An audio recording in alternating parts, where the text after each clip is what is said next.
नमस्कार, मेरा नाम दीक्षित शर्मा है। मैं कक्षा 11वीं का छात्र हूँ और मेरे स्कूल का नाम गवर्नमेंट हाई सेकेंडरी स्कूल कन्ना शड्गाल है। और मेरा आज का विषय है महात्मा गांधी जी की आत्मकथा सत्य के साथ प्रयोग। गांधी जी की आत्मकथा का नाम सत्य के साथ प्रयोग है। ये मूल रूप से गुजराती में लिखी गई थी और तब ये किताब के रूप में नहीं थी। इसे नवजीवन नाम की साप्ताहिक पत्रिका में हिंसों में प्रकाशित किया गया था।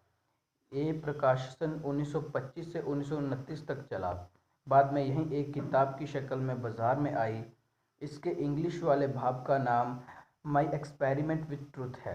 हिंदी में इसके अनुवाद कई लोगों ने किए। ये किताब दुनिया की सर्वाधिक पढ़ी जाने वाली किताबों में आत्मकथा का लेखक 20वीं शताब्दी में सत्य, अहिंसा और ईश्वर का मार्ग समझने समझाने के विचारों से किया था।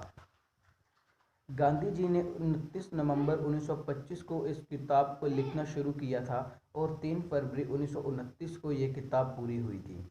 गांधी अध्याय को समझने में सत्य के प्रयोग को एक प्रमुख दस्तावेज का दर्जा हासिल है, जिसमें सभ्य गांधी जी ने कलम बंद किया था।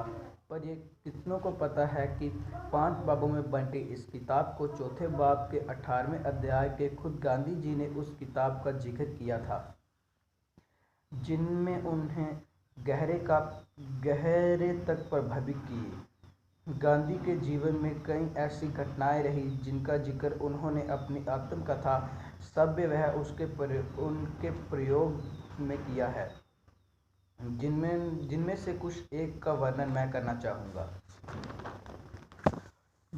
जीवन भर बने रहे सत्य के खोजी। गांधी जी ने बचपन में सत्यवादी राजा हरिश्चंद्र का एक दृश्य नाटक देखा। उस नाटक में राजा हरिश्चंद्र के पात्र में वह इतना प्रभावित हुए कि जिंदगी भर जरा हरिश्चंद्र की तरह सत्य बोलने का व्रत ले लिया। उन्होंने समझ लिया था कि सत्य के मार्ग पर चलने से जीवन में कठिनाइयाँ आती हैं, लेकिन सत्य का मार्ग छोड़ना नहीं चाहिए। जो अच्छा ना लगा उसे याद ही ना रखा।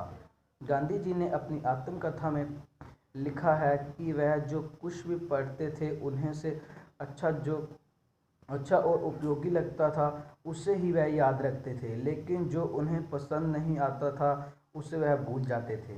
गांधी का यही स्वभाव आगे चलकर बुरा ना देखना, ना सुनना और बुरा ना बोलना के रूप में गांधी जी के 3 बंदरों की तरह याद किया जाता है।